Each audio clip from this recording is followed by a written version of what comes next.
So for those of you who actually stuck around on the YouTube side, sorry about the audio issue. Hopefully you fast forwarded to the point where you have audio. Long story not so long, new Baja race here. We're going to tear into it, show all the different construction and all of that. Thanks for letting me know on the Facebook side, guys. So anyway, let's just kind of take a look at this thing with it as it is out of the box without tearing into anything yet.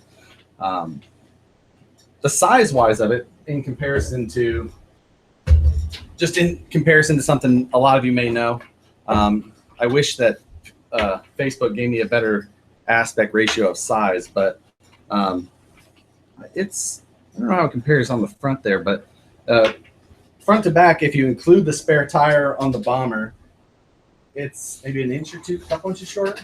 Short? Maybe an inch shorter. Now that's including the rear hangover on the bomber, and it's still about an inch shorter. So this truck is a large truck, and its styling is obviously got a little bit different goal than something like the bomber. So this is really just straight desert truck styling. You want to see a side-by-side shot. Let's see. That's the problem. I can't see shit with the Facebook one. Nose forward. Let's see here. No, it's trying to reconnect. There we go. Looking down the front of them there. The width. What is the width measuring on the? 11 3/4. 11 3/4 inches wide with the stock 2.230 tires on the Baja. 11 3/8 on the bomber. 11 3. So we're 3/8 of an inch narrower on the bomber with all stock set up on the bomber. In comparison there, the wheelbase on this car is 14 5/8. 14 5/8. So it's a nice long wheelbase. The body gets full coverage of the wheels and tires. Everything stuffs all the way in. I mean, tires don't seem to have, they may be able to rub at some point, but it would be just barely. Those tires are, what are they? What's the height on those? 4.5 inches? Yep. Yeah, right at 4.5. Style-wise, looks kind of like an old Goodyear MTR, maybe. Looks similar to that tread pattern. The front end is what's the cool part of this. It does appear to have a pretty narrow front bulkhead in comparison. Super long arms with nice good size universals in it up front. It's going to be hard to tell that type of info on these views without getting in there with something. But the shaft actually is pretty small. It might only be like a 4 millimeter or so, but the universal ends are nice and big. The shocks look pretty good. I don't know, those look maybe a little bit. Let's see. So the shocks on this thing are plastic body. Yes. Yeah, so plastic bodied shock with an aluminum cap, which is opposite to some of the ones that we've seen lately, with a kind of a cool bump stop though. Is that a traditional Losi bump stop? No, that's new for this truck. New for this truck. It's got it's a helical look to it almost, or maybe it's just a kind of it's almost like a rubber molded spring, but solid. It's not coils. So that's kind of a cool look there. The rear axle. Let's see. So the rear axle on this thing is wide, super wide. With the narrow offset 2230 tires, it really gets a lot of axle showing there. The trailing arm mounts are mounted to the bottom side, and it has a disc brake or a caliper mount way out there at the outside. So it's got kind of a scale caliper that doesn't spin, obviously, with the wheel, but the rotor is attached to the wheel, or must be attached to the hex. Part of the hex. It's part of the hex. So as you take the wheel off, that will stay. Now, scale calipers and wheels, they sometimes they can have a little bit of an issue there with things getting caught and kind of jam in. The wheel nuts are an 8 millimeter wheel nut. The hex, let's see, it's a standard 12 millimeter hex, I'd say. Yep. So The brake rotor is separate from the hex, but it looks like it rides in there. Kind of cool. I mean, you could probably use that on something else if you adapted it.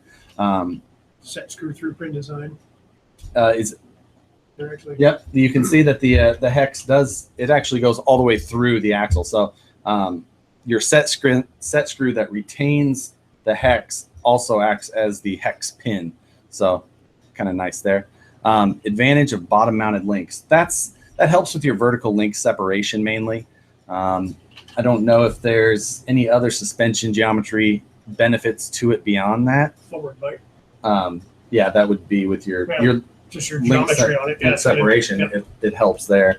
I mean, it's got a ton of vertical separation. The upper links on this car are probably easily mounted 2 inches above where the lower links are mounted at the chassis side. You see that? 2 1/4. Yeah, so 2 1/4 inches on where the upper links mount at the chassis to where the lower links mount. So I mean, just a huge difference in dimension there. At the axle side, it's probably, I don't know, 1.5 inches or so. Yeah, roughly. A little bit. 2 inches. It's 2 inches. Okay, yeah, so it's 2 inches. It's still a good size. Looks like the pinion on the axle. So looking at this thing, how does that pinion load in there? Because it doesn't look like that drops out. I guess we'll have to take a look at that or see at the exploded view how the actual axle goes together. Getting in, okay, so the bottom of the chassis. This is where these 3 screws here are what the whole motor, the motor sits on a motor plate that then slides into a carrier inside the chassis. And so it's just your pinion, motor and pinion goes in, and then as it goes in, it's supposed to have perfect gear mesh just based on the location of all of those things. So that will be decided as we see this thing run. Aluminum caps are bleeder screwed. So the upper cap on the shock has a bleeder screw on the plastic pivot part. Do you want to put that wheel back on? Full-size usable spare tire. The 5mm axle shafts all the way around. Okay, yeah, nice 5mm beefy axle stubs. That's cool. One thing that Tony had pointed out, inside the box there is a little piece. You can see this great big spare tire mount here. It sticks up a couple of inches or 1.5 inches or so. If you didn't want to run a spare tire, you're not stuck with that thing and then this long screw. It actually has an adapter here. You can take that long screw out, throw this little piece in, which is kind of a scale fuel cell looking breather. It comes with a shorter bolt, and then that goes in there, just kind of cleans up that look of that back if you didn't want to run a spare tire. So that's a cool little touch there. Something there's not much included in the box. Was this everything? That's everything. There's no extras off of parts trees or anything like that. You're basically seeing everything that's here, with the exception of it comes with a second pinion. That's it. There's nothing else in this box other than a really basic looking Spectrum radio. This is a DX2E. So yeah, there's not much you can say about this radio. Yeah, they got away from even the labeled stickers on it and went to there's just molded into the plastic. No contrast on anything. It's just molded black. It's got some analog dip switches on the top for servo reverse, and they've been moved from up on top and sunken. Gotcha. And now they're actually out and open. So it looks like they've cut cost on that 2E as well. So AVC. So this has the AVC, active vehicle control. Yes. Which I think is basically a gyro. Yes. Yeah. If we plugged it in right now and picked it up and moved it back and forth, the wheels would actually turn accordingly. So it's got a gyro built in. I don't know if it's adjustable or it is. Actually, the rate is adjustable on the radio. So the rate's adjust. So but it's a 2-channel radio. Yes. Interesting. So it's kind of a 3-channel then. It is a 3-channel. But it's not it's just a variable third channel. So that's an interesting one. Drive shaft wise, just looking at that, it's kind of an old style universal drive shaft. Looks pretty beefy. It's got a molded male and female slider. I don't know. We'll have to take a look and see how beefy the inside of the male side of that slider is, because that's usually where you see the failures. Front A-arms look good. They're nice, solid. Should slide well over whatever you're running on. Front bumper wise, pretty minimal with the bumper itself. There's no shock or anything like that really molded into it. It looks like everything's pretty rigid. I mean, that doesn't look like much of a shock. So no. This doesn't really have any type of give on or breakaway on that front bumper there. The battery compartment, like I said, this isn't really made to access underneath of the body any way that's easy. Everything's supposed to be done without having to do that. So in the back here, how does this thing actually attach? Oh, it's got so it's got this little toggle switch on it, and it just kind of goes back and forth, and that's how you open it. And then the battery pack, you've got one handy. So the battery pack just slides in, and then let's see, you slide the toggle over, and it feels fairly secure. It doesn't feel like it'll come out. So then you're left with, you should definitely tuck in your balance wires, and then you're left with this little pigtail, and that's what you plug in. Actually, what size is this pack? That's a 4100 3-cell. So it's a 4100 3-cell, and it slid in with ease. There's actually more room. There's a spacer in right now that actually it'll take up to a 5000. So it looks like it'll fit plenty of big batteries. This is a full-size battery, really. I mean, a hard case might be a little bigger, but not much. No, this is the same size as a hard case. So yeah, I mean, really, you'll be able to fit a good-sized battery. But the battery compartment's interesting. Hopefully it proves not to be an issue with that. This toggle feels pretty easy to kind of slide back and forth. Hopefully it doesn't prove to be something that comes loose and you end up dragging a battery or anything. And then you do have, it comes with an EV or a EC3 connector molded into or not molded in, but like you can tell that it's bolted into the chassis. So hopefully you can unbolt that and get a Dean's style connector, or I'm sure it looks like something that could be easily printed to hold a Dean's easily. And then you can plug that in. It's an interesting part just because of, you're going to have that pigtail sticking out back there. That's an awfully vulnerable area. And if you've got a long battery lead, I'd be worried about it actually draping below the trailing arms. That's one thing that I think is kind of iffy on that end of it. How well it will accept bigger motors. We will get into that once we crack this thing open. The chassis itself is nice. I don't know. That's probably 3 millimeter thick aluminum. It looks like. It's got a kind of a raised up or dipped down section down the center of the chassis. Gives it a nice kind of a structural rib to it, I would say. Sway bar is mounted to the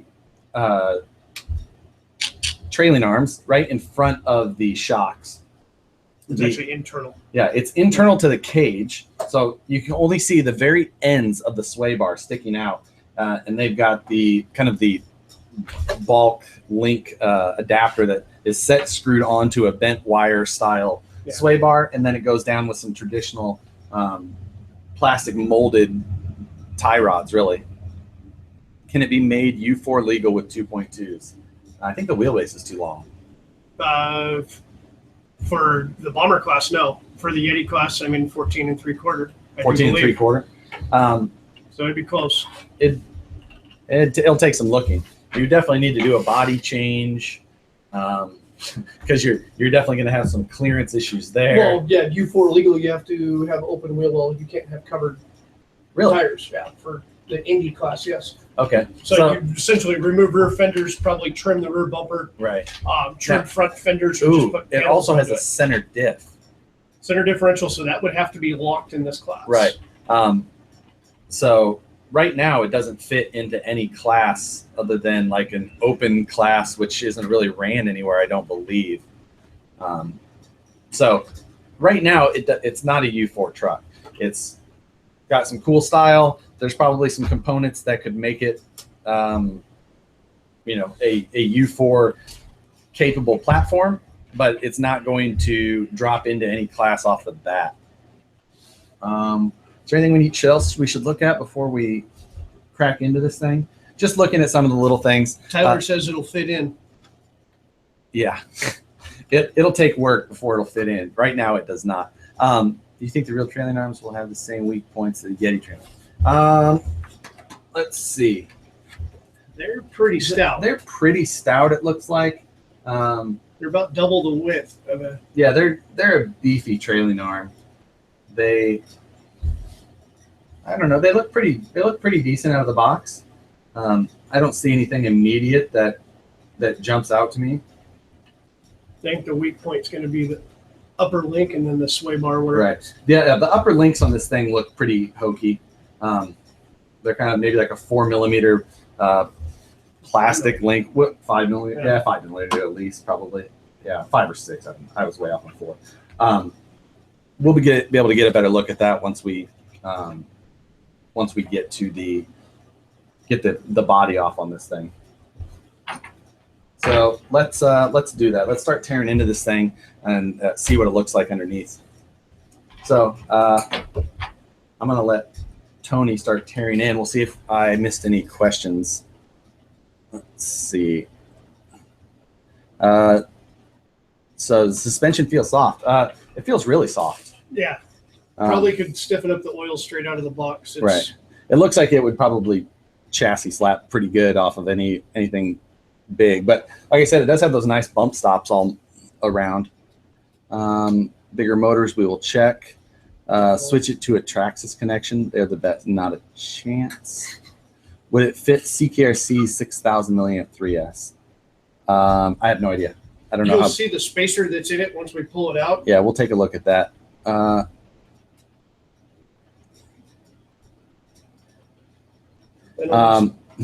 know my Max Amp 6500 won't fit because of wiring location. Let's see. Sorry, just going through all these comments, seeing if I missed anything.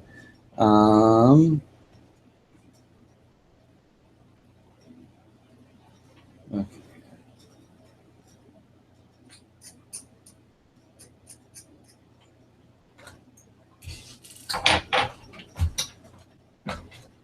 Let's see. How much is this thing? $449 retail. $449.99 retail. So yeah,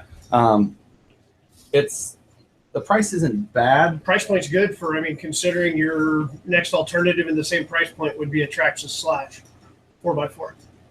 Yeah, probably. Yeah.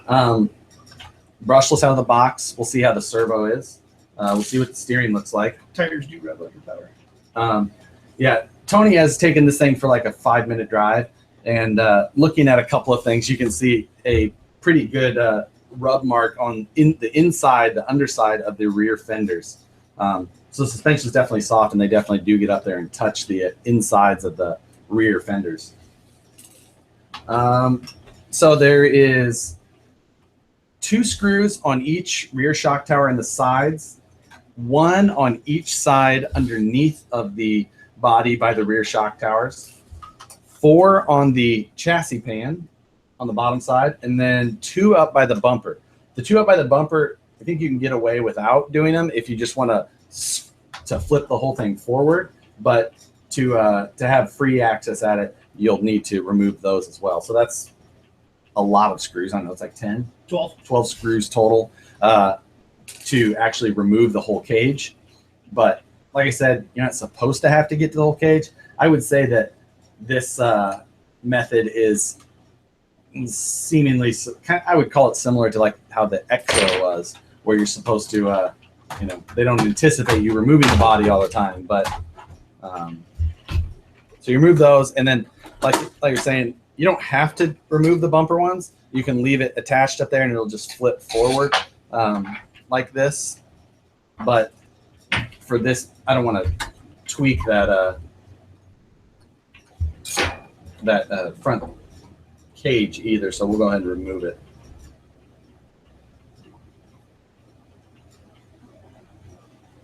Let's see.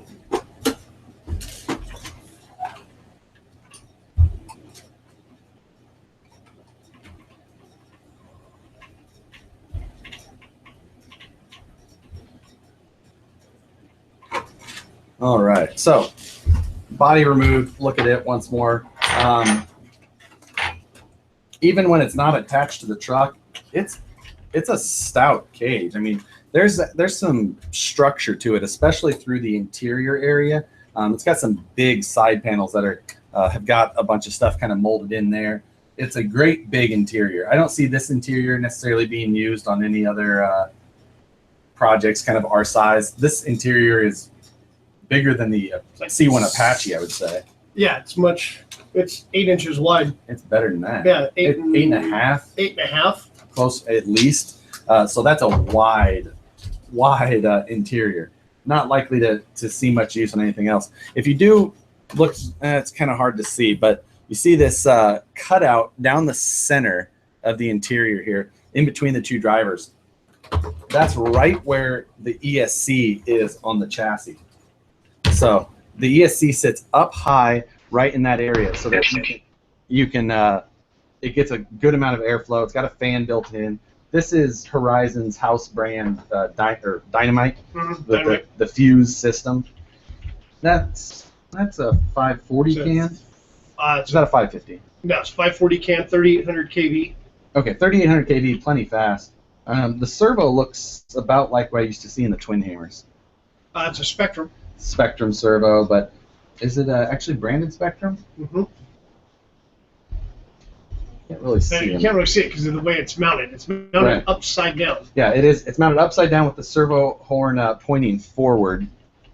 And then it's got a Spectrum SRS 4220 in the back there for the included radio system. So right back here is where that EC3 plug adapter is, and it's got kind of a system there to pinch everything down. It looks like it'll easily be able to swap out to a better style or a different style battery connection, something that is more commonly ran. It looks like those adapters should be already made or will easily be adapted by the home hobbyist groups. Yeah, it's 3D printed or whatever. ESC. 130 amp ESC should do the job. The chassis construction's more of a typical chassis construction to I don't know, a typical off-road. It's 8 scale maybe. More of a short course staff. I mean, yeah, it's so, the aluminum, the 3 millimeter thick aluminum chassis plant. Dual horizontal plate. Okay. And then it's got the backbone brace that's raised up with aluminum spacers all the way back. The rear bulkhead is a big one-piece plastic unit. That's where all of your suspension mounts are attached. Rear shocks, upper links, lower links, the whole deal. The rear sway bar actually goes all the way out from one side to the other. It's like 8-inch plus wide sway bar. It's like an 093. Yeah, it's a big wire. It's a big wire, which makes sense since it's mounted so far forward on the trailing arms. And the short throw on it. Right. The arms, the length of the arms on the back is like an inch and a half. So it's got a really short lever arm, thick wire, and really wide. So very different than the ones that we're used to seeing. The front has a sway bar as well. That's pretty typical style. Oh wait, that's not a sway. Yeah, typical Losi style. Typical Losi style. We've seen it on a lot of IFS style cars. The front upper hinge pin is what actually just caught my eye. You see that? Yes, it's a full hoop. It's a bent wire hoop that runs across the front and back, and then it's all retained with this upper shock tower piece. That's interesting. Can't say I've ever ran across a design style like that. The bulkhead is narrow, nice and narrow. Looking at it up close, it's not as narrow as maybe I looked in the pictures. All the diffs are open. No, rear's locked. Rear's locked. rear's locked, center diff is open, and obviously, and then the front diff is open. It's actually a gear reduction center differential, so it actually has 2 gears before it actually gets to the center. Okay, so yeah, it's a small transmission in the center rather than just a pinion spur setup like a 8 scale or off-road like that. Gonna make parts down the road possibly. Possibly. We'll see how this car goes. See how we like it, how it drives, all that. Waterproof. Is it advertised as waterproof? I don't know that. Looking on the box now. Does it say anywhere? No, it doesn't say. The fuse stuff is normally waterproof. I thought. Yeah. I've used it on a mud truck before. I don't know that. We'd have to look at the advertised part. The ES or the receiver doesn't look waterproof as far as like their pigtail style, but I don't know if they do that on all of their waterproof ones. No, the 4210s are Duracoat, so it should. Right. Okay, so this is a 4220, but 99%. Waterproof electronics. Okay, so it does say it's waterproof. And they are metal ring and pinions. Yeah, all metal. Well, it should be all metal ring and pinions. I don't know what kind of metal, but everything says it's metal. I don't know about the spur and pinion. I wouldn't think that those are. You're right. It is a 3mm chassis. So 3mm thick chassis, yeah. It's got plenty of room for more motor. I mean, you can fit my thumb between the motor and the servo. So that's the only thing blocking you. You could probably run a Mamba monster system in there. Yeah, I don't know about height-wise. I mean, it's close for for if you guys are looking at like the 2020 can or something like that, right. Or a Chicken T8. T8i would probably fit in there. Right. It's probably only got about 3 millimeters of clearance underneath of the motor itself here. So, that is a 6 millimeter can different. So if you had something that was 6 millimeters in diameter greater than a 550 can stock motor, that's a big motor.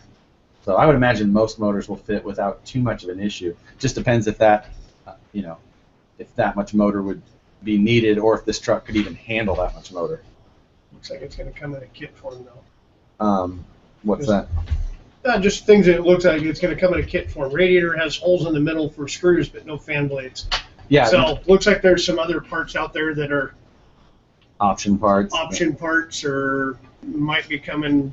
Yeah, since it doesn't include anything else in the box as far as the spare parts or parts from the parts trees, you don't really know what else it may be running. So there's your battery spacer for it. Yeah, you do need to look at that. But like he was saying, this little fan assembly back there, that kind of seems like function-wise, it basically acts as a shield to not show where that rear ESC is when you're looking at the truck with the body on it, but it also that's where they mounted the on-off switch for that fuse, which has also got the programming button on it, and that sits nice and up high in the chassis then, so that you can get to that easily without having to try and work your hands down underneath of that body that doesn't give very much.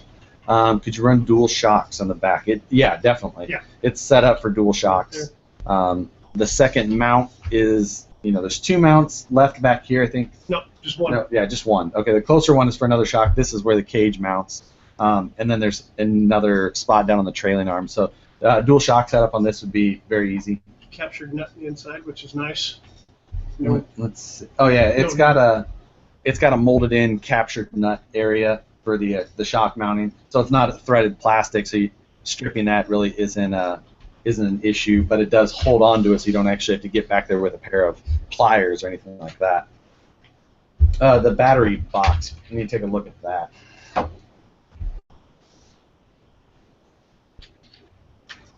So the battery box, this area right here, it's a big battery box, and inside of it is going to be extremely tough to see. But you can see that there's this other plastic thing that kind of sits halfway up there. That is a spacer that is removable. So one screw in the bottom. Oh, okay, yeah. So this screw here in the bottom, next to that slot there. Take that screw out, and that spacer will come out. And then you can fit a wider battery. And really, the only difficult part is just going to be trying, is fitting it through that back box. It's the exact same width. It shouldn't be too hard. Looks like it's, the whole thing is with that battery, basically to get it in, you just kind of, you need to compress that suspension up so that you can get to everything. Standard hardware, yeah, everything, well, not standard, it's metric hardware. That's my standard in my head, and it's not SAE, which, typical Losi there.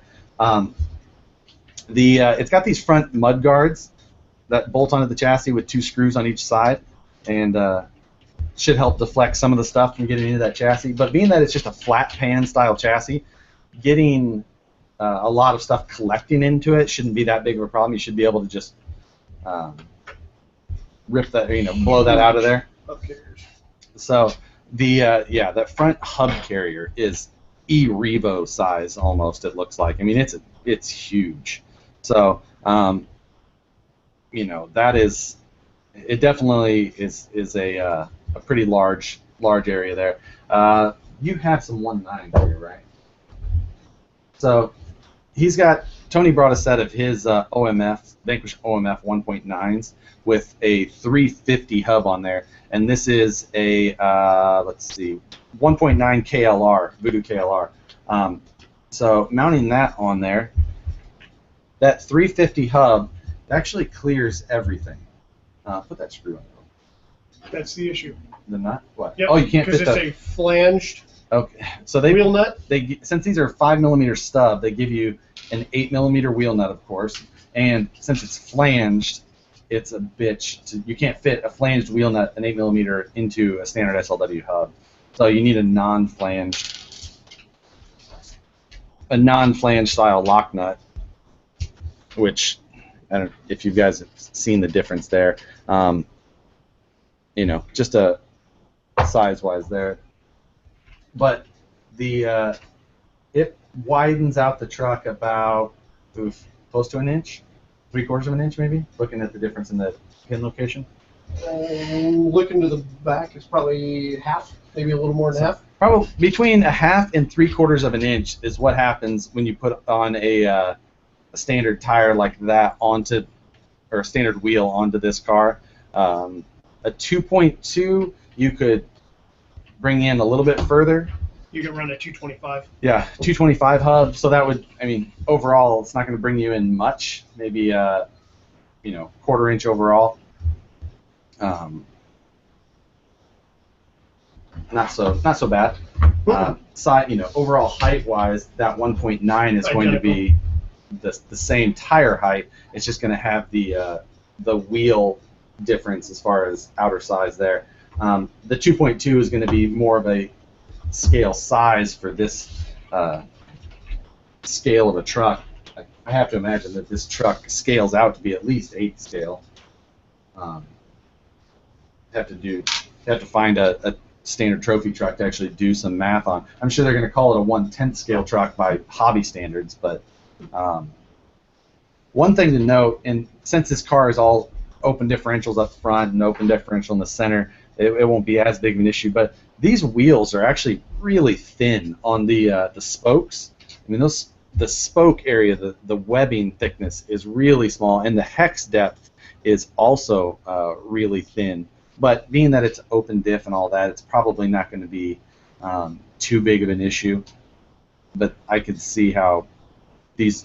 I'm just used to seeing much beefier designs as far as that goes when in the type of terrain that I'm used to running in. Let's see.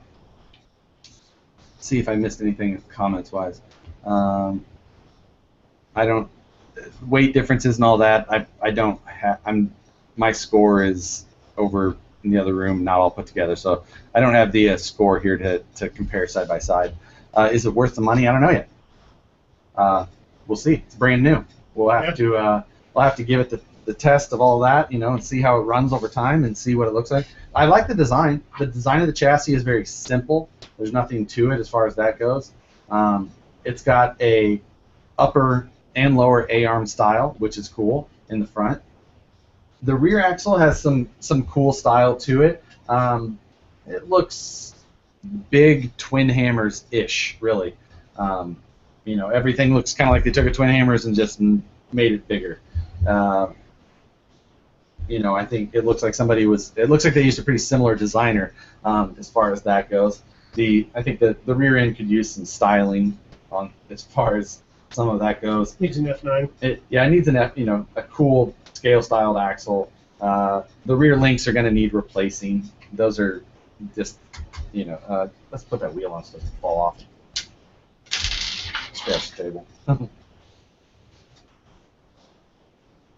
So the axle width in the rear, hex to hex, has got to be 10 inches. Because it goes with the offset of a 2.2 3.0 style wheel. It definitely lends itself to giving you that nice wide axle. Yeah, 10 1/4. So yeah, 10 1/4 hex to hex on that thing. Yes, I know Horizon makes them both. That's why I was saying. The Twin Hammers was definitely not a car I enjoyed. I did not like that car. I didn't like working on the car. I didn't like driving that car. This car is different. You know, the construction style looks like it will be easier to work on. You know, and I like the scale of this better. The Twin Hammers felt too toyish to me. I steering rack sucked. Yeah, I didn't like how it drove. I didn't like, the steering in the Vitara was terrible. This, speaking of steering rack design, this uses a dual bell crank style design, so much more typical as far as that goes. The Servo Saver, let's see.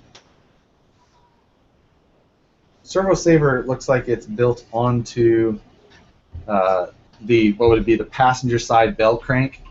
Yes. And it uses a really short tie rod, like 3/4 of an inch between one bell crank and the servo. So all of that's pretty tight there.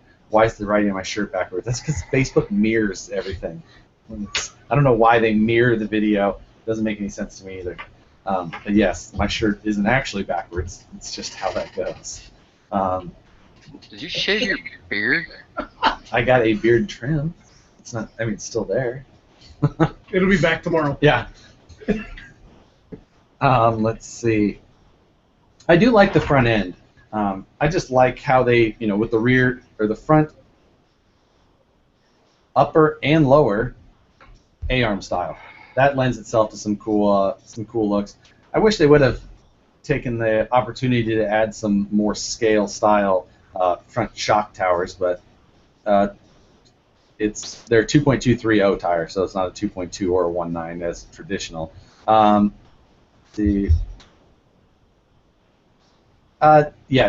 Guy who worked for Horizon showed a video of it bashing. You know, he did work for Horizon, so he's not going to show it breaking, I would assume. Let's see. Yes, upper A-arms are more realistic in many respects, and I think that you know, the other one thing to note is that the ball, you know, the hind joint, ball joint style that's to the outside is rotated from what you would see on like you know, a typical tie rod or I'm at a loss for words, but like standard camber link. Yeah, standard camber link. There you go. You know, that uses a what's the turnbuckles? Ah, Jesus. A turnbuckle standard style. Turnbuckle would be, you know, we have that. Normally they're vertical. This one is laid down. This is more similar to a HPI desert truck. The little desert truck that they had. To the trophy truck. And actually a lot of that up there looks similar to that in that respect. But I think there's some opportunities to make some cool scale parts. They definitely molded the A-arms to look scale. They've got, you know, some webbing in them that's all molded there to look. Do you see these plates? Look like they're bolted on to the A-arms. The stiffeners on the top? Yeah. Yes. So it's got it looks like it's got a standard A-arm, and then it's got another plate that bolts inside of it to beef it up, I guess. I'm guessing that is where you could see some aftermarket upgrade parts. They'll probably make that plate in aluminum and just bolt it all in there to stiffen up those A-arms, carbon fiber. Or carbon fiber to allow you to run a plastic one still for slide. I still think that aluminum would look cooler. Make it scale styled there as far as that goes. Again, we talked about that front bumper a little bit. That front bumper is just a narrow, rigid style mount there. There's no give to it. There's no spring molded in. And it's just got 2 screws that go to the top of the bulkhead. And it's part of the plastic hinge pin brace too. Okay, so yeah. That's one of the... That front plastic hinge pin retainer, the sway bar retainer, and then the top of the bulkhead are all part of that. So if I was to, that part there, I could see breakage happening on this, on that front bumper mount there, and then you do have a little bit of an issue going on. Overall, I'm sure, it feels good, and depending on how you drive this thing, if you're driving this thing like an actual desert truck, you're going to be better off than, trying to throw it around in the rocks like I picture it in my head. Let's see, does it look like the rear axle is used to beef it up? I don't know, I'd have to look inside of it. It feels like a good size axle, as far as that goes. I don't know what the wall thickness is. Tony's probably not going to let me cut it in half and check. But depends on how much we want to tear into it. Now, there is, according to the diagram, there actually is an aluminum stiffener underneath the front of that. So, and where's that at there? It's on the tail, but not on the front. No, it's on the front, yeah. So there actually is an aluminum. No, I think those are set screws. Yeah, that hoop. Right. Right there. Oh, yeah, okay. So that is inside this bumper. Yeah, looks like there's a piece there to help beef up the backside of those hinge pin retainers. That should help. Is there a brace on the front diff setup? Looks like a little tab that bends right away. Hard nosed up. I don't know where you. That's what he's talking about. Okay. Probably there is a metal piece inside here. Yeah, that is actually right behind that. Right behind this plastic. To hold those hinge pins in. So that looks like the only brace I see in that area. Yeah. Do they list any option parts in the manual, or does Losi do that? It's basically a TLR 4.0 front end. I don't know. You need a new shirt. This is a new shirt. Who's telling you need a new shirt? Kansas City. Who's that? It's the World Series. That's Dan? I don't know. So let's see.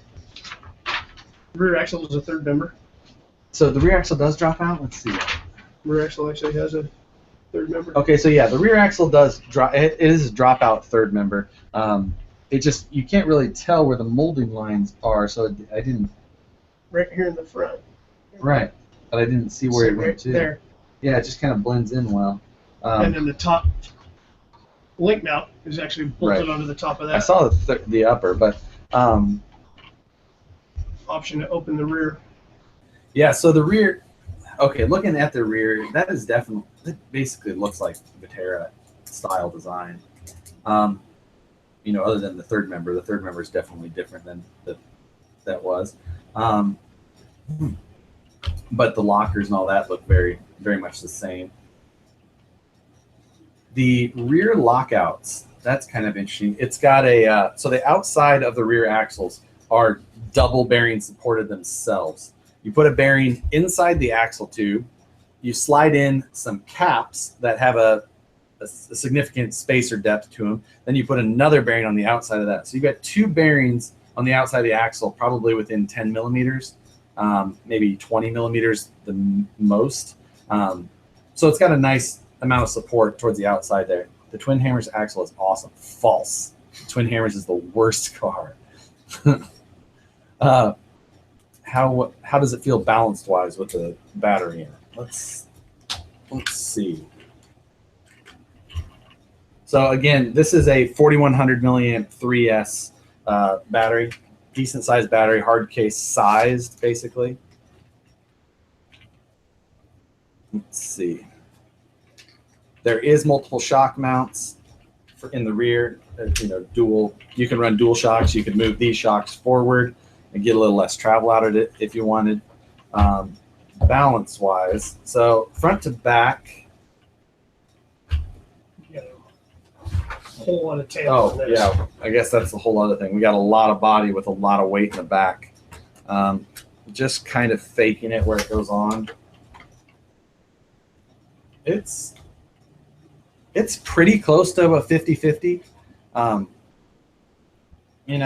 would say front to back, kind of feeling wise. Come drive your. I've driven a lot of twin hammers, and never one of them is going to change my mind. Hate that car. Side to side balance feels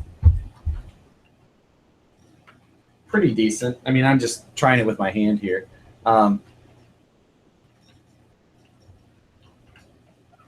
Yeah. I mean, it feels balanced front to rear. It doesn't feel super nose heavy. Doesn't feel like it's going to nose dive during jumping. I'm sure that they had looked at that. I think that rear tire back there probably helps. Also, it does have a fuel cell back here in the back that really I see serving no other purpose other than a weight ballast box. If that's what, other than that, it's just scale looks. It does have a hole in it for draining out anything that falls in it, whether it be dust, dirt, or water, I would imagine. So it's not it's a nice large size at least. But I think that you could add significant ballast back there if you wanted this thing to have more tail weight, especially if you took off that rear tire but still wanted to add more to it. So, yeah. Removing the rear drive shaft, we'll take a look at that male side of the drive shaft slider. It's got a through pin design on the set screw, and you can tell they use Loctite on it. So let's see. Get a better look at the drive shafts. That's a nice beefy universal joint. It's got good weight. The design of the plastic on it feels good, nice and thick on the female side. Okay, the male side of the drive shaft. So it's got a pretty, it's not as solid through the center as maybe like we're used to seeing with some of the wild boar ones. But it does look like it would have the opportunity to be sleeved through the center to help it from collapsing. Again, the rear is locked, so it will be seeing more force. But with that open center differential, probably not a whole lot of drive shaft breakage issues in the immediate future for this thing. Let's see. It's got a dog bone center drive between the transmission and the front bulkhead. It's a pretty standard deal there.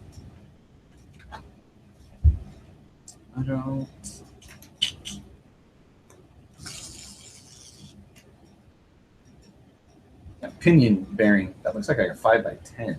Yeah, it does. Looks the front pinion bearing on this axle looks like a 5x10-ish. I don't know if we can see what it looks like in the manual.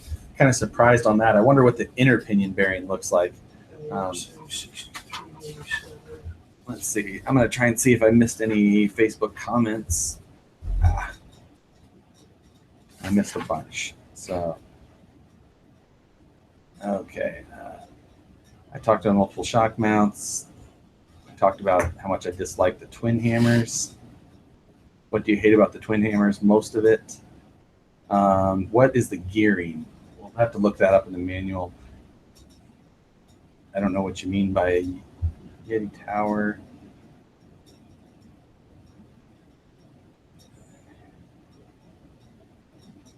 Let's see, trying to look at, let's see.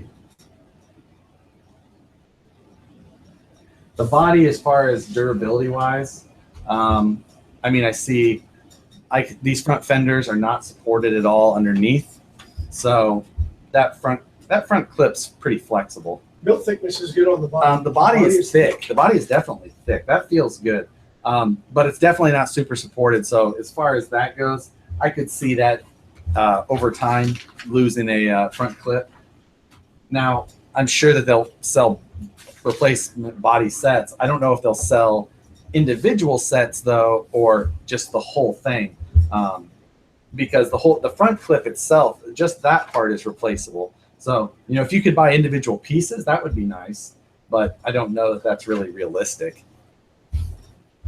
No mud flaps. Yep. 5x10x4. What's your opinion, Miss Yeti RTR? I don't know how this thing will drive yet, or durability wise. Really don't know much about this one yet. Let's see. Oh, they said never. Losi may never do kits. They would do race rollers. They're doing race roller. No. Have they? Does Yeti do kits? Losi does do kits, but TLR will. TLR could do a kit. Yeah. That possibly. I don't know if this one is that. They did a twin namers kit, but that was the Terra again. How's the rear come apart? We'll have to look. I'd like to see a full metal cage. It'd be fun to see a custom one. If we will make parts, possibly rear MIP upgrade. I think a rear. I think MIP drive shafts for the rear would likely not be an issue. It's shorter than I would think. I think a Wraith. This looks more like a Wraith length drive shaft, really. It does not look long like a Yeti rear shaft. It's actually a steeper angle on the drive shaft as far as that goes. I don't mean to show close-ups just on one and the other. My bad. Let's see.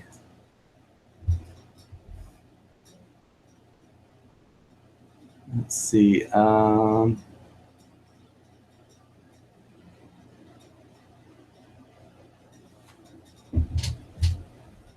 right. How's the rear axle sway? Links look pretty straight. I mean, it's got a lot of triangulation up top, and the trailing arms even have a little bit of triangulation. So, Never fit a curry. I mean, it looks articulation-wise, roll center looks pretty decent. It's got a ton of vertical link separation and all that. So the geometry on this is definitely much different than like a standard axial style or something like that.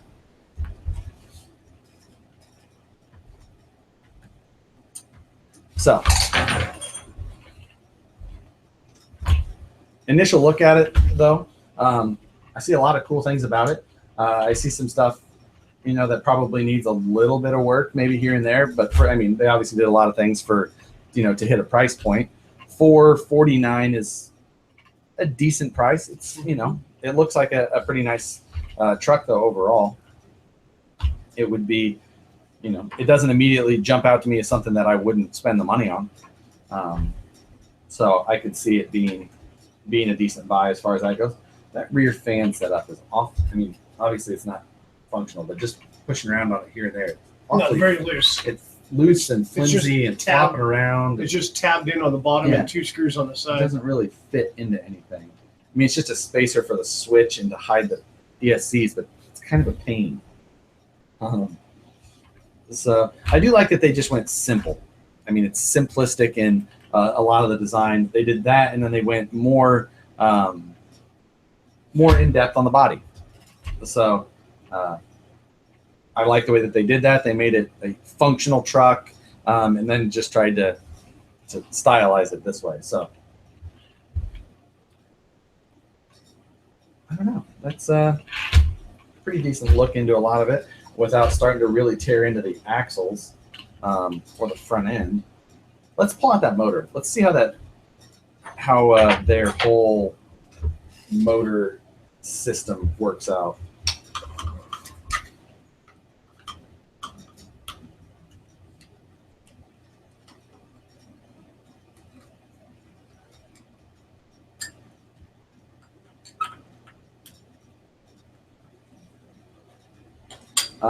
Yeah, we'll see what the pitch is. I don't know if it's model. 32 pitch. It's 32 pitch. I do believe.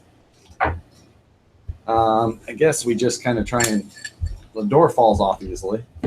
And if the if the body's on, I don't know how you push on the motor, but pushing on it, it came right out. I swear to God, I'm going to break that rear radiator off. So, is that just 32 pitch? Mod 1. That is Mod 1. That's Mod 1. So, it looks like it anyway. It's a cast motor plate that this whole thing sits on. So, it's got these all these different holes around there, and they're actually labeled. So, inside on the casting, there's labels for what pinion size you're going to use. So 10, 11, all the way up to 18.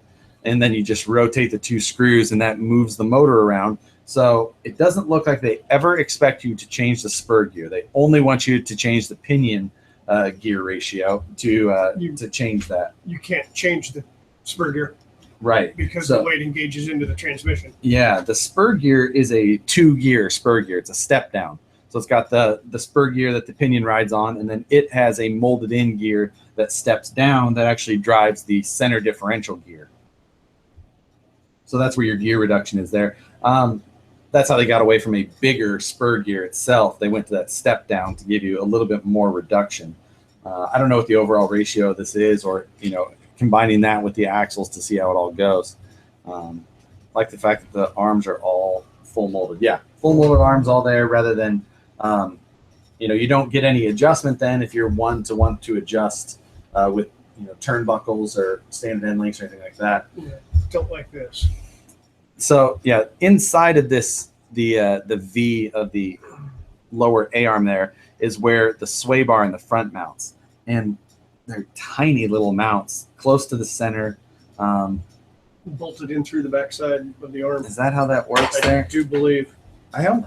No, I think that the ball cup side is molded onto the arm, or it might be molded onto that stiffener plate. I don't know. Maybe it threads in. It must. It has to thread in, I would think, but it just looks odd from this area.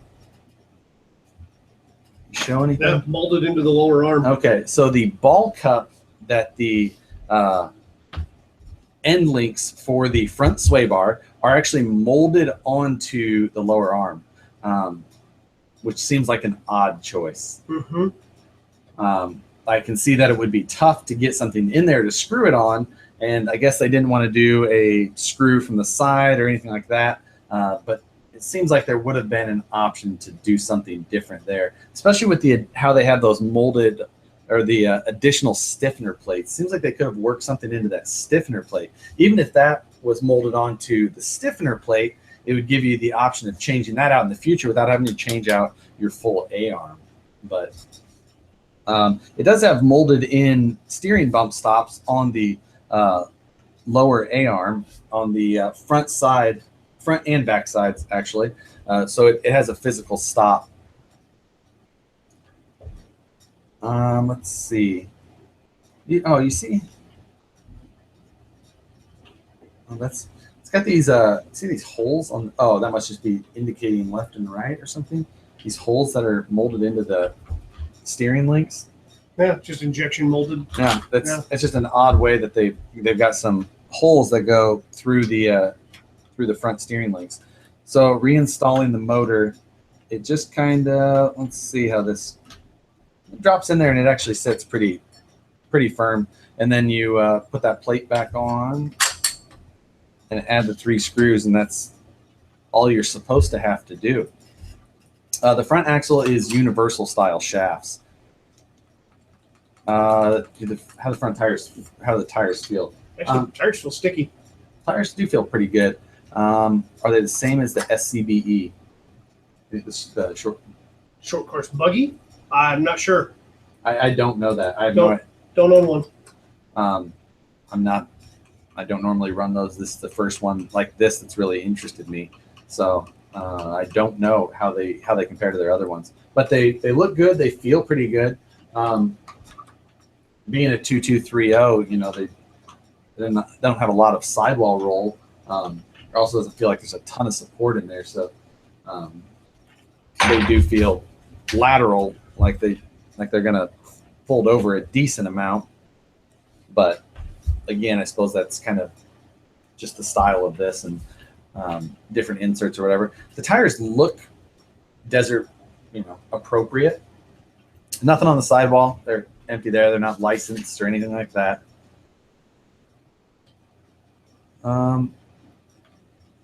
The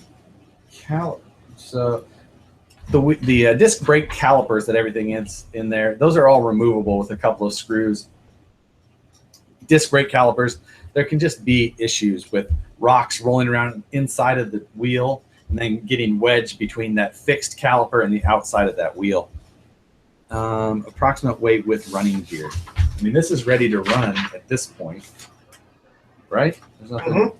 So battery is 79 grams. Battery is not in it. It's pretty light. Even with that battery, it's going to be decent. What is it? I don't know. That's 7 pounds? I'd say 7, yeah. 7 with a battery, maybe. It's pretty light. It doesn't feel that heavy. I mean, that cage has got some significant weight to it, especially with that spare tire.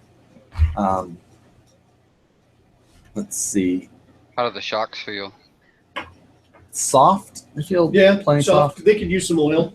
Springs don't feel too bad. Okay. Going back, I saw that I missed a question from rear end 1 piece or 2. The rear end is actually 3 piece. So the more if you start counting all the pieces, but the housing is 1 piece. Then it's got a dropout third member. So you unscrew 4 screws from the front, and the third member will come out. And then the upper link mount also is a separate piece here. And then there's rear end or rear axle caps on the side and all that. But, so it's multiple pieces there. But it looks like it's pretty decent. Did we see what the bearing size was on the inside of the pinion? 5x10x4.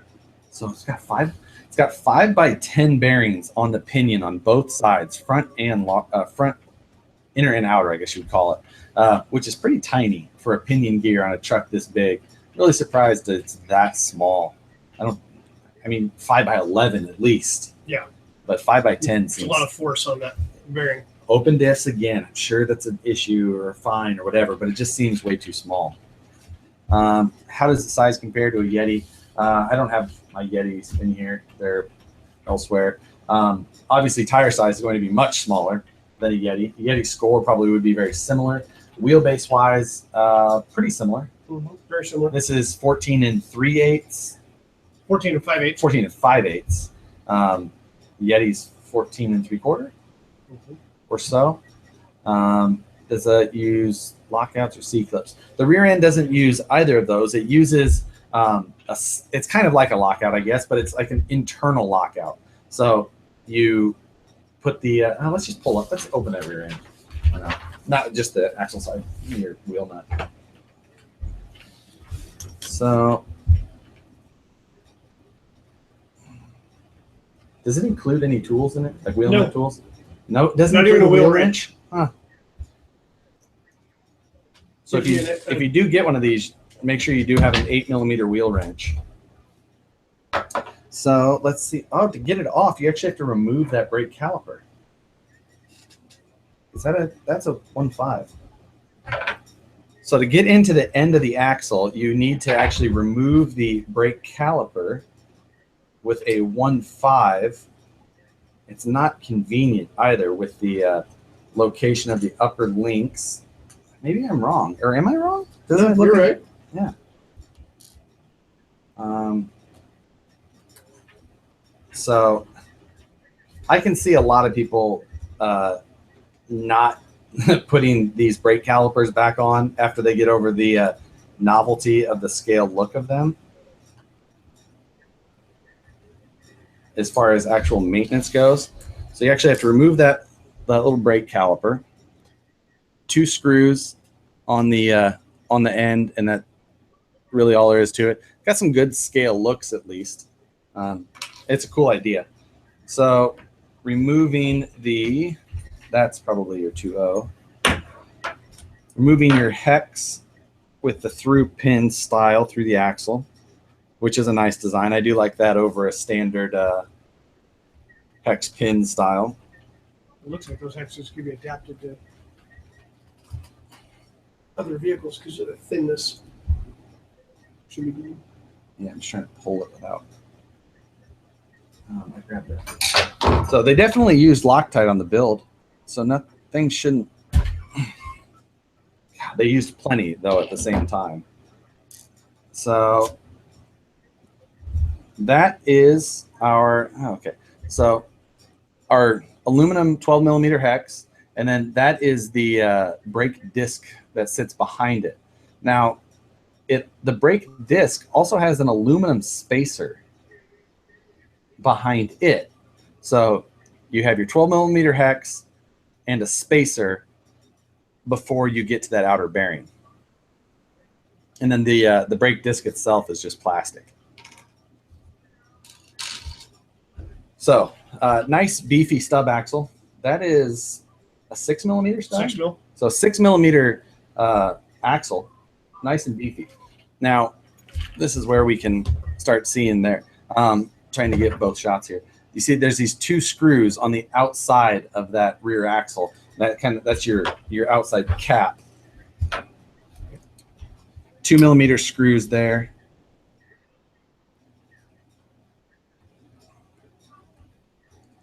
Now those bearings on the outside of that axle, so they're going to be a 6 by, I don't know what standard size 6 millimeter bearings are. 6 by 12 maybe, 6 by 12 by 4 or 5.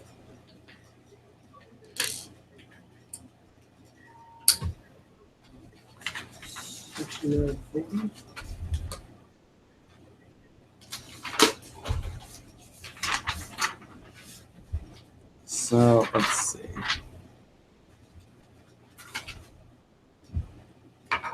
All right. So once those 2 screws are out, that end cap pulls out pretty easily. So this is what sits on the outside of the axle that retains it inside the housing. 1 bearing on the outside there. Then once you remove that, you'll see that there's another bearing that kind of floats, and then we're able to pull out the whole axle.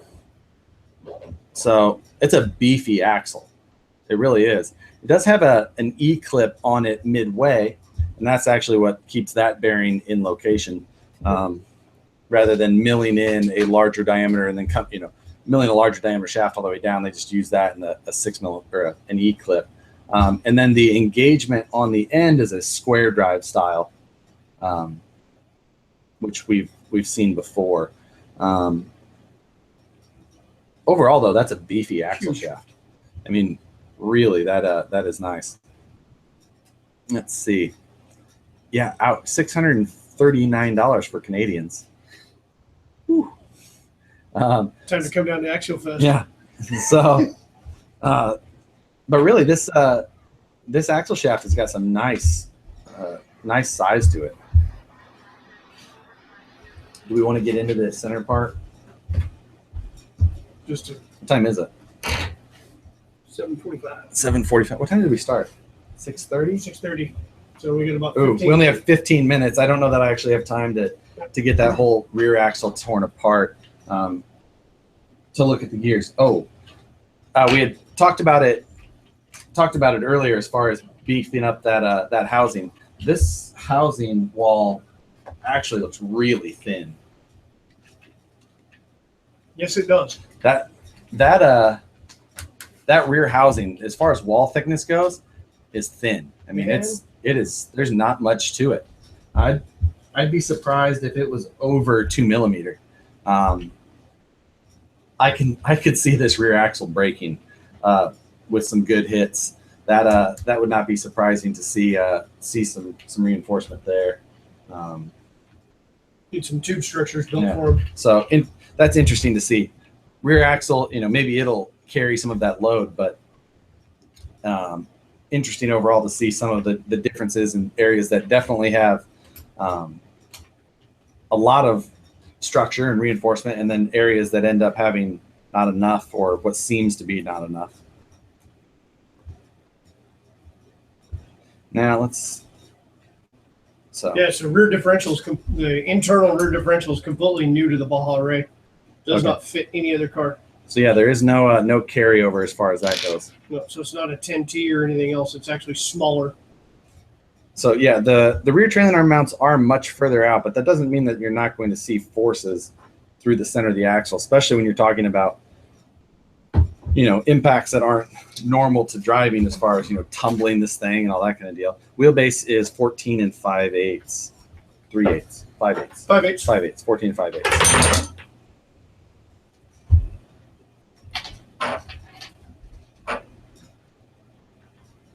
So getting into the rear axle, especially rear axle shafts and all that, pretty easy. We're being corrected on 14.4. 14. So it's 14 and 5/8 at ride height, and at full droop, it's 14 1/4. So the rear axle does swing in quite significantly when it droops out. So spacer. Yeah. So putting the caps back on the spacer. Yes. Oh, as far as how that goes, let's see. It's definitely different. Actually, I don't know if it is. It's concentric both sides. Yeah. So spacer looks like it goes on, however. So they definitely went to some trouble to get everything to work right. I mean, that spacer, you know, to be able to get the spacer on there, to run a scale disc brake, they had to do some extra steps, which is, they thought it was worth it for the scale looks. Does the body come in red? Yes, it does. Yeah. It comes red and blue. Right. That's the only two colors, all right?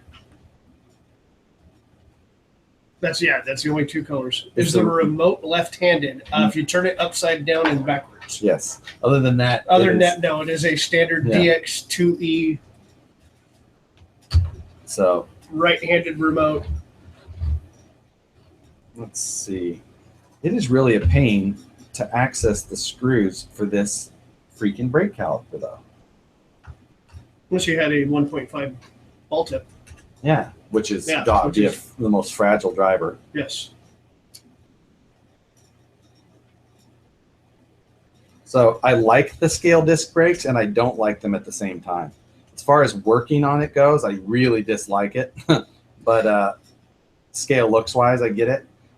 Honestly, I wish they were bigger. Like the rotors.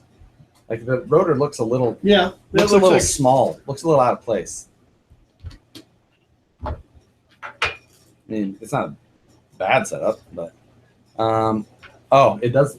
It looks left hand. Well, Facebook mirrors the video, so this isn't backwards. It's just, you can see the text on my shirt is backwards, and that's why it looks that way.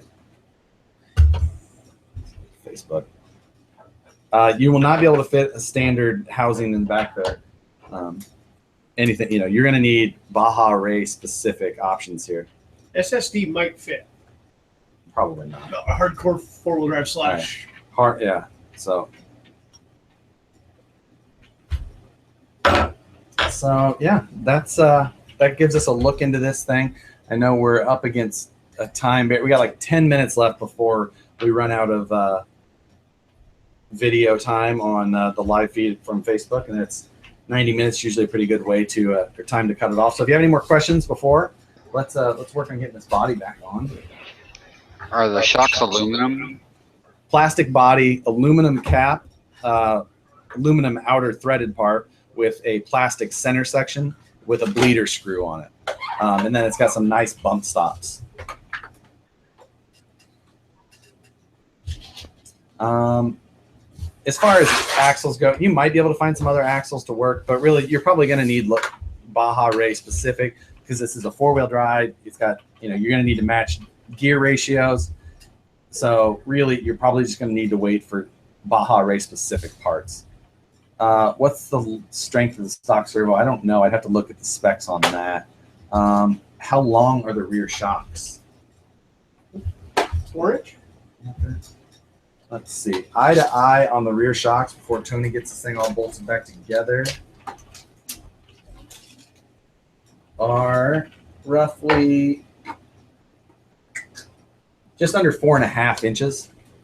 That would make a 22T shot. So decent length. Not a standard 4-inch, a little bit longer. Mounted quite a ways forward, so you get a lot of travel out of the rear. launch it for us already. Yes, it is brushless. I can't exactly pull my laptop and everything out there to do running video for you. Let's see. No, this is definitely not a Twin Hammers trailing arm. This is a much bigger truck than a turd hammer. No, like I said, this thing is a different size. Yeah, this thing is a different size all around. So, you know, your Losi Ray specific parts is what you're going to have to wait for the most part. Maybe you'll find some exceptions. In general, though, this is kind of a different truck in a lot of respects, so you're going to have to find specific parts. There will be an aftermarket market for this. I imagine that we will see a good aftermarket for this car. And, you know, I believe it accepts 3S without an issue. Yeah, straight out of the box. Auto lipo detect preset. Auto lipo, 3S capable. It's a 3800 kV motor. We don't know how this car runs, so choosing one over another really doesn't make any sense yet.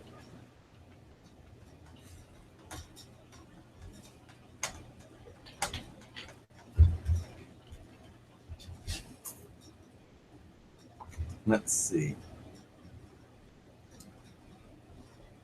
Definitely going to be a class for it at your local short course track. Yeah, I can. Now that there's a Yeti, with the Yeti Score and this truck out, I can see it coming around very quickly that your 4-wheel drive solid axle trophy truck is going to be competed with in the local regions. This is what I always wish a short course truck when they first got released would have been, rather than, you know, the IFS, IRS, you know, slash associated, all those.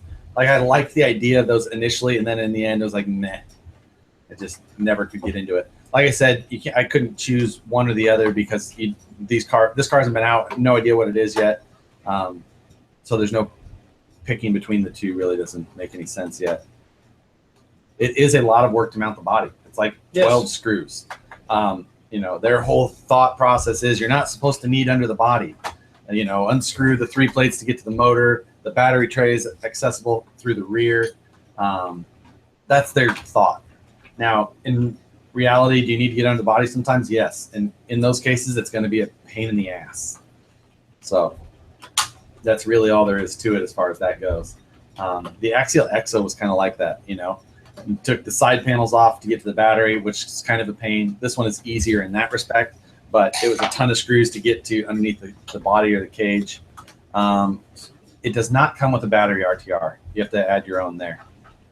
Can you access the battery with the body on? Yeah, there's a little hatch in the back that makes it super easy. It flips open and you're in and out. The body is like a 5T, just a small version of the 5T. In their design, they actually state that the fact they did follow the designs of the 5T for the Baja Ray. So yeah, what's that? I got something lined up or not. Yeah, it doesn't definitely just snap into place. It definitely takes a little bit of alignment to get the body all bolted back on. I do like their bump stops on their shocks, though. Just looking at those little molded pieces, they're cool little things. Up for some other vehicles, right? It's got good travel. What is that all about? Oh, that's the sway bar. Sway bar. I was like, why is one side moves with the other when you have sway bars connected? Yeah. First thought, if it's a good buy for the money, it looks like it's worth the money at this point. Until this is Tony's truck. This is not my truck, so. Is it worth Tony's money? Absolutely. Is it worth my money? I don't know yet. We'll see. But, you know, will it survive a 4-foot drop? It depends on what you're dropping it into or how fast you're, I don't know. It looks like it's beefy, though. It looks like it'll survive to, a decent bashing. It's more of a race design truck, so it's going to chassis slap. Yeah, it definitely looks like it's going to chassis slap out of the box. The shocks are soft. I mean, it does not take much for this thing to start touching the table, or at least hitting those bump stops pretty quickly. So we've only got about 5 or 6 minutes left before we're done with the video. Can can you look at the rear diff through a removable cover? It's a dropout third member style. So it's got screws in the front, and then the pinion section will come off like a 9-inch style rear end or a 10-inch style trophy truck rear end. So you can't just like pull a diff cover and look at that assembled like an axial AR60, which is like a Dana 60 style or a Dana 44 style. A little bit different there. Final thoughts. The body looks great. I love the cage style with the separate panels. The interior, the scale of it is cool. I do like, a number of things about it. As far as 2230 wheels, I never can get over liking that. I wish they could do something more scale than a 2.230 wheel. But it's a standard as far as short course racing, and I get it. It's mass market, and that's what makes sense is mass market. I just don't like 2230 wheels, the thought of it anyway. So can you stay with it? Kicked out. If you bring your Baja Ray, you can stay with me for a short time. But yeah, I like a lot of the things they did. They did a lot of things to make it simple as far as running gear, the important parts, and then they did a lot of extras to make it look scale. So for a lot of those things, it is cool. It is kind of cool to see the rear end tuck up into the cage area during. It's hard to see on video, especially with bad aspect ratio on Facebook. But that rear axle, the upper links tuck up almost all the way to the spare tire there. Actually, it kind of rubs that spare tire just a little bit. As far as if the cage feels strong, it does feel pretty strong. I can definitely see the front of the body getting beat on, the rear fenders taking a beating. Does have locations for mud flaps? Oh, it does. So it does look like it could accept mud flaps. You could add them. Let's see. Anything else we can get in before we run out of time? We only have a few minutes left. So any other questions before we cut this thing? Let's see. Bulkhead looked to be a weak point. The front bulkhead? Don't think so. Not with the aluminum top brace. It's got that aluminum top brace that comes all the way over the top of the front bulkhead. So it's got that upper and lower sandwich of aluminum. So that should help with rigidity as far as that goes. Granted, that front bumper does tie into the front of that bulkhead, so it's going to have a little bit there. Oh, my wife joined. She is my wife now. Yes, yeah. I don't know that I've said that too many times. Will the diff hit the battery? No, the battery is way up inside there. Everything should be really good. You do a quick turnaround of the truck. Move your. So.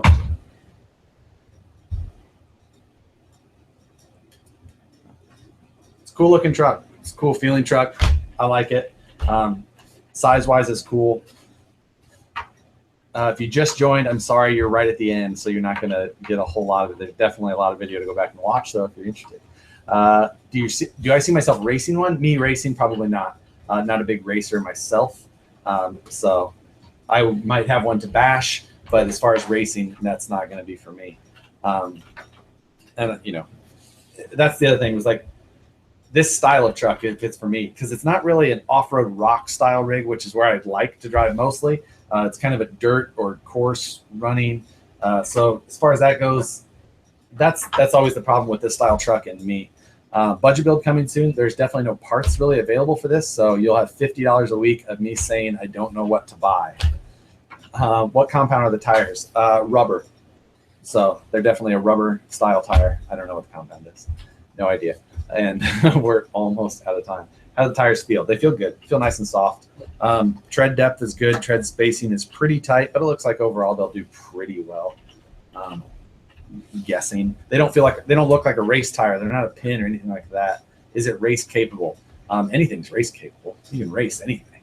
Just gonna be able to drive it. Yeah, I don't know you'd have to be racing it against similar style vehicles though, because it's definitely going to have its own limitations, being its scale and a solid axle in the rear. It does have the AVC, that whole gyro thing. We'll see how it goes. BEC, always a BEC. Always had a BEC. Better servo on a BEC is always a good upgrade. Especially upgrading maybe some of those plastic steering links up front. That bell crank system up with the steering, we'll see how that holds up. VAC, I don't know what VAC means. AVC, maybe you meant, and that is the active vehicle control, which is their fancy name for a gyro, which I think is built into the receiver, right? So VP parts coming soon. I don't know. We'll see. We have a lot. There's a lot of stuff going on right now.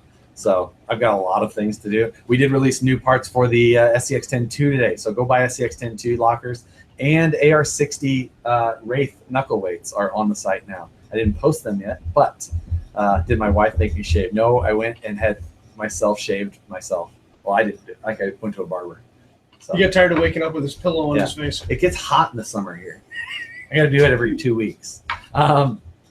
Let's see. Again, Yeti or Losi, I have no idea. This is a new car. No idea how it does yet. 130 amp ESC. Yeah, lots of good overhead on the power as far as that goes. Yeah. Cool truck.